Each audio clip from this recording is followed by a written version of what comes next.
Take walks. I do thought walks every single day. It feeds the soul, but it also feeds the mind. And sometimes by trying to think on the problem all the time, you're actually getting further away from the solution. Whereas if you just take a walk, um, you notice something in nature and it sparks the idea you've been looking for. So that's really, it's fed my soul. It's helped me on getting my steps in every day. But that's probably the most productive thing I do every single day are my thought walks.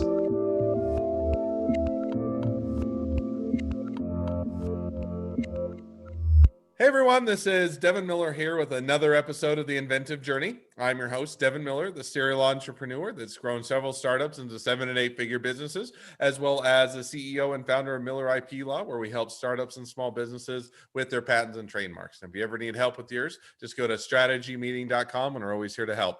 Now, today we have another great guest on the podcast, Daniel Brassell. Is that close? Danny Brassell. No Brassell. worries. All right, Brassell. I was saying Brazzles. Brassell sounds better. So, but as a quick introduction to Daniel, so he got a bachelor's from, I think, American University in sociology and print journalism, and he can correct me where I'm wrong, and also got a master's in multicultural ed from Cal State. Got a PhD as well. So you may have got as many degrees or more education than I did, which is a pretty good feat. But then started out in journalism, and then a friend mentioned to him that educators make more money than journalists do, and that's either a sad state of affairs for journalists or your friend didn't know how much educators made, but decided to go into education. Did that for 30 years. Taught in public school. Did some tutoring. Was a professor. Did some research. Wrote some books, and then met a guy at a mastermind that was kind of the exact opposite of him, and was a guy that was highly successful in real estate, and got into a bit of helped with some business and consulting, and then got together and decided to start a business kind of around reading habits, and founded readinghabits.com, and been kind of transitioning and doing that ever since. So with that much as an introduction, welcome on the podcast, Daniel. Thanks so much, Devin. I appreciate it. And call me Danny.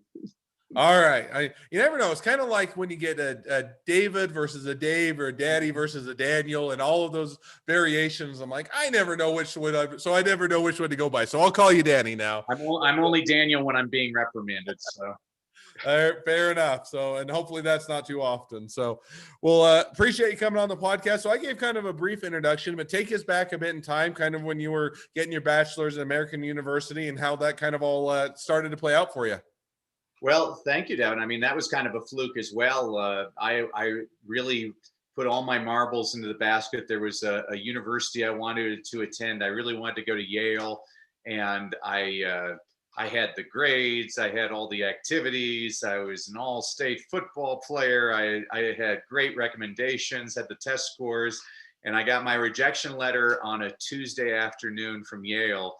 And literally I went alphabetically down a list and looked for the very first university without a football team. And that's how I found American. And it turned out to be one of the best decisions of my life. I had a great time there. It afforded me the opportunity. I got to work on Capitol Hill for a congressman. I got to work at a homeless shelter. And then I started working as a journalist, which I loved. I got to cover President Bush Sr. in the '92 election.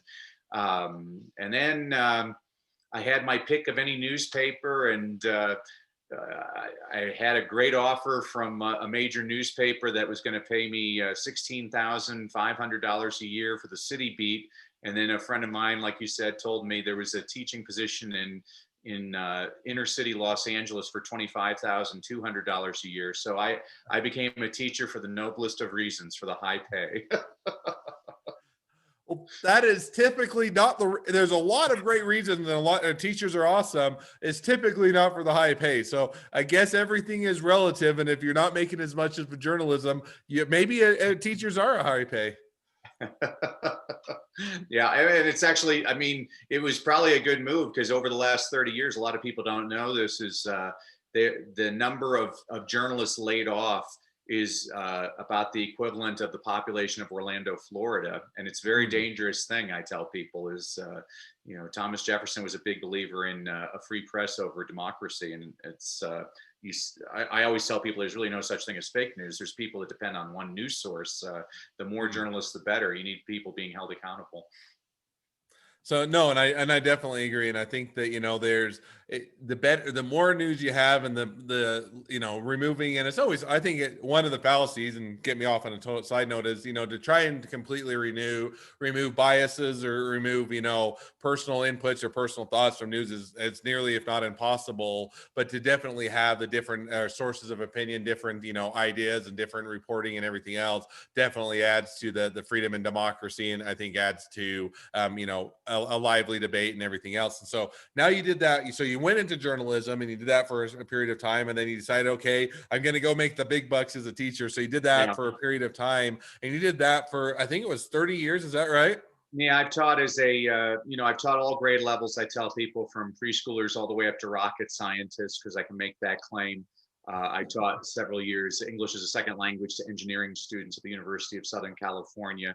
So I was a professor. I've been an administrator, and then you know, my wife and I in 2005 attended a real estate seminar, which turned out to be a scam, and we lost everything.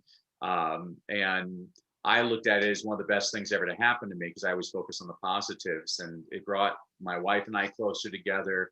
Mm. I became a Christian, which I always feel humbled about. But the more I read the Bible, the more I realize I'm not the first screw up to find Jesus.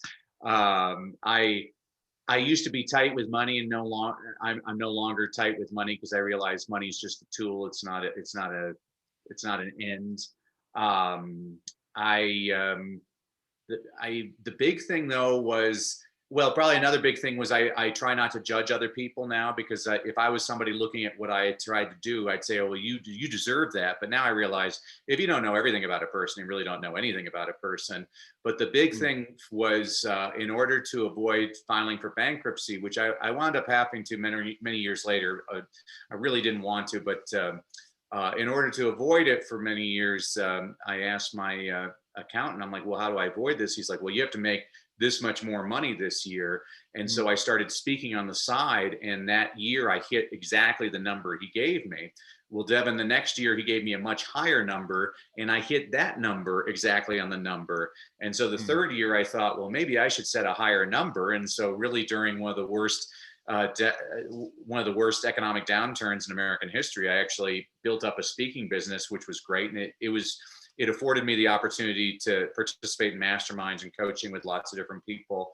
And that's how I met my business partner, Nestor Santia, who's somebody I just completely admire. He's the great American success story. Came here from Argentina, didn't speak a word of English, didn't have a dime, made his fortune in real estate. And the guy has taken every single personal development course on the planet. And about 5 years ago, he didn't like my coach. He said, this guy is full of it, but I like you. And he's exact opposite of me. Every other word out of his mouth is an F-bomb. He's hard nosed, but we complement one another. And so we created a company, which is now the world's leading reading engagement program. And it's hopefully, we expect really big things here in 2021. So we'll see. Mm. So you were doing or walking or keeping me on track. You were doing teaching education for a while, and then you're saying, okay, to avoid bankruptcy, and you enjoyed it. And I'm sure that wasn't the only reason. I'm going to now get into public speaking and engagement and do other things as a way to supplement the income, get it up to that thing, and you continue to grow it. Now you got in, and then you were masterminds. You met up with now your business partner. And if I remember right, and correct me if I'm wrong, that was into, or what was he doing, I guess, at the time? So was he already into reading habits, or how did you guys kind of Yeah. make the leap to get So into that part? Nestor, my business partner, has no background whatsoever in education, and he can drive me crazy because he has teams all around the world, like in Venezuela, Costa Rica, India.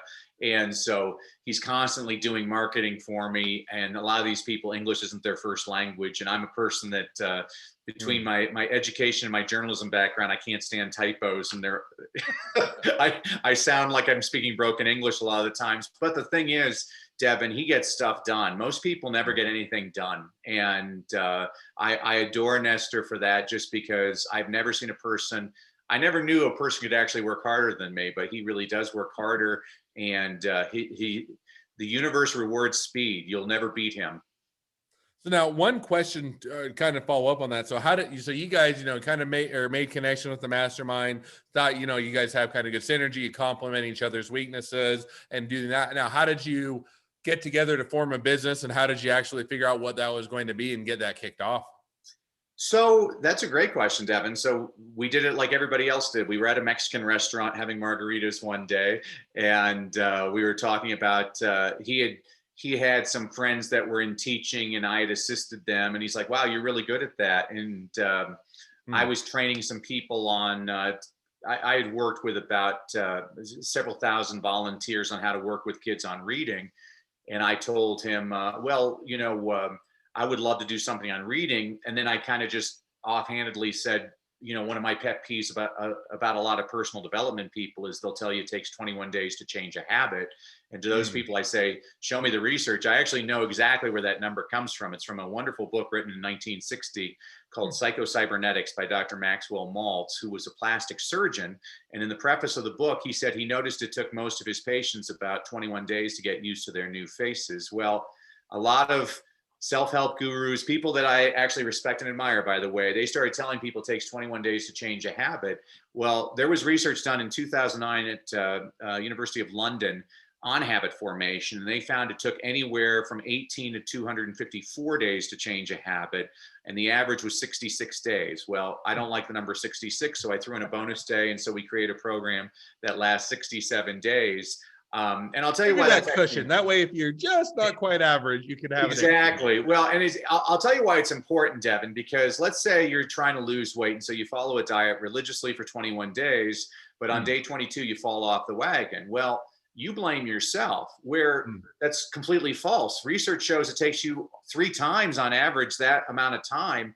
And the research also said it was also based on the habit. So, like, if you want to drink a glass of water before breakfast, it might take 18 days to make that into a habit. But if you want to quit Hmm. smoking, it's going to take you 254 days. And I think Hmm. it's really important for people to understand that, because the expectations for a lot of people are ridiculous. I think it's important. I'm a big dreamer, but I also believe in having a plan. And so that's what when we created the program, I wanted to show parents and teachers a practical plan to get their kids, I find that there's tons of reading programs on the market, and I think schools do a decent job of teaching kids how to read. But the question I always ask people is, what good is it to teach a kid how to read if they never want to read? I Hmm. teach kids why to read because I've never had to tell a kid go watch TV. I've never had to tell a kid go play a video game, and I never want to have to tell a kid go read a book. I want them to choose to do it on their own. Mm. So no, and I definitely think that makes perfect sense. And I think it's interesting kind of bring up. And I never knew how how the 21 days, you hear it all the time, as to how you create a habit, or how long it takes to create a habit. And that's interesting, but to hear a bit of the studies behind that. So now you guys kind of have the kernels of the business. You guys go to the Mexican restaurant. You have the ideas. You hash it out. Now, how did you kind of get to forming the business, or how did you get that founded, going? How's it gone? Has it been successful? It took off when you guys got together, and it's been a hockey stick ever since. It's been ups and downs, or kind of how did that go for you? Yeah, it definitely did not take off, Devin, in which after listening to all your podcasts, it seems to be a common theme with people. You have to put in the work. I was very blessed. My partner and I were kind of like those old Reese's peanut butter cup commercials where they're like, "Oh, how were Reese's peanut butter cups invented?" And one guy's walking down the street eating a chocolate bar, and this woman's eating peanut butter out of a jar, and they collide, and you form the peanut butter cup. My background is education, writing, and speaking, and so I was very comfortable with creating content and being the face of the organization. Mm. Nestor is much more in organizational, and he's also the guy with the money. And so while I put in probably about $10,000 into the company, he's probably put in about $500,000 into the company. He was your high roller that put a lot more Mm. money on this bet. He's very good at forming teams. And so we have, like, our social media team is in Venezuela. The people that do our websites are in Costa Rica. We have now a sales team that's in India. And Nestor is really good about training those people. We originally thought that my original idea was, at the time, President Trump had just been elected, and it seemed to me that there was going to be a higher demand for homeschooling. And So I said, well, why don't we create this program for homeschooling parents so they have a way of getting their kids interested in reading? Hmm. And right as we were about to launch for the American market, we found an opportunity in India. And so we basically went to India for a couple of months, and I traveled all over. I was basically speaking at 3 to 4 schools a day. It's unbelievable, Devin, how many people are in India, and we were learning all kinds of new systems and having to reprice our product based on, I, the product was a more expensive product in America, and we couldn't offer it at the same price in India. But I couldn't figure out how we were going to make the money until a friend. I went into the McDonald's once in Chennai, and the value meal in Chennai was only 80 cents. And I'm like, wow, this same meal in America would be $8. How do you make any money selling it for 80 cents? He's like, well, we sell 1 billion of them a day. And that was interesting when I heard that. I'm like, oh, wow, it's volume here. And so when we were talking to education ministers and everything, we're like, okay, how can we get the most kids in the program and affect everybody positively while also having a sustainable income from it? And so we started doing that. And then I was named I'm a visiting distinguished professor at the American University in Cairo. And so then we took the company to Egypt, and it's unbelievable to me, Devin. Probably one of our best markets is the Arabic speaking market. I speak at a lot of Islamic schools. I think I just figured out a great way to work with. I was speaking. This was very humbling, Devin. I was at an Islamic school at 2 p.m. 400 parents showed up for my training, and it was almost like the Muslim Brotherhood. All the guys had the long beards, and all the women were in burqas. And we were talking like you and I are talking right now. And I thought, wow, shame on me. I had made a lot of assumptions, and it was really great for me. And the way I presented it to them, I said, well, I read this book called The Quran. Have any of you ever read the Quran? And they all laughed. And I said, oh, well, then you know the story of when the Archangel Gabriel appears to Muhammad in the cave. What's his first instruction of Muhammad? Because in Islam, the first pillar of Islam is to read. And so I told the parents, so not only should we get your kids reading, it's actually written in your holiest text that it's your duty.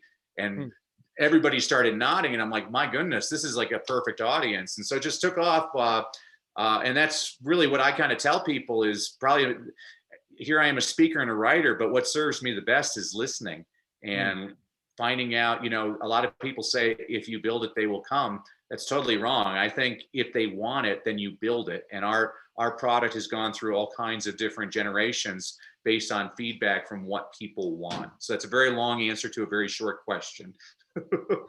No, hey, all of the short questions always get the best answers, so that's great. So now that kind of brings us up a bit to where you guys are at today. Now kind of looking a bit into the future, kind of taking the next 6 to 12 months, kind of where do you see things headed? Is COVID, I don't always want to talk about COVID because I think people are tired of hearing about COVID, but whether or not it's COVID, whether or not it's just building the business, whether or not it's gauging in an international, but kind of what does it next 6 to 12 months look like for you guys? Yeah, so we just signed a contract with a large company. I'm not at liberty to reveal them, but it's a businessman that I have a lot of respect for because he's in it for making a difference. And he and I both believe in, why are we focusing on America and Europe when we can focus on Africa, India, Pakistan, and Indonesia, which between them have more than half the world's population. And so over the next 6 to 12 months, I think we're going to reach over 3 billion people in the world with our program and help a lot of families. I look at it as, in one of my presentations, President Kennedy had pointed out to people that in Mandarin, the symbol for the word crisis is actually 2 characters. One means danger, the other one means opportunity. And while there's all kinds of horrible things happening on the planet, entrepreneurs are always paying attention to, well, how can I make this work for me? And while my speaking business collapsed in the last year since they took away public events, my online reading program is shooting up now that there's millions of parents involuntarily homeschooling their kids around the world. So there have to be valleys before you get to the peaks. And it looks like we're going to be hopefully experiencing a lot of peaks here in 2021.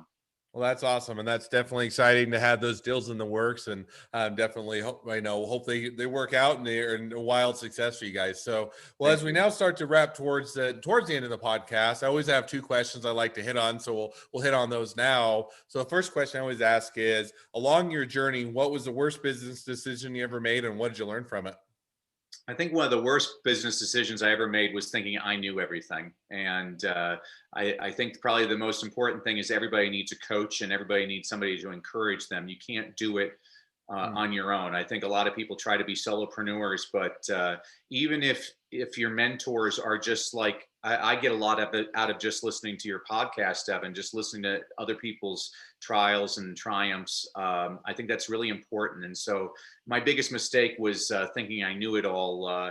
And I think of that quote by UCLA basketball coach John Wooden. He said, "It's the things you learn after you know it all that matter the most." And he's right about that.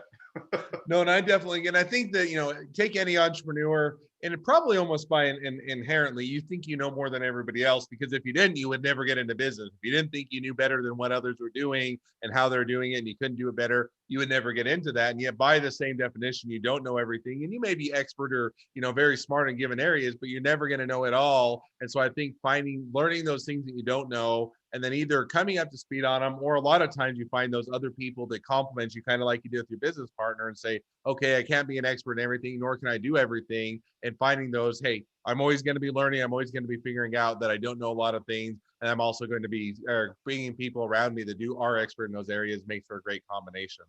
I completely agree, Devin. So now we're going to jump to my second question, which is, if you're talking to somebody that's just getting into a startup or a small business, what'd be the one piece of advice you'd give them? Take walks. I do thought walks every single day. It feeds the soul, but it also feeds the mind. And sometimes by trying to think on the problem all the time, you're actually getting further away from the solution. Whereas if you just take a walk, you notice something in nature and it sparks the idea you've been looking for. So that's really, it's fed my soul. It's helped me on getting my steps in every day. But that's probably the most productive thing I do every single day are my thought walks.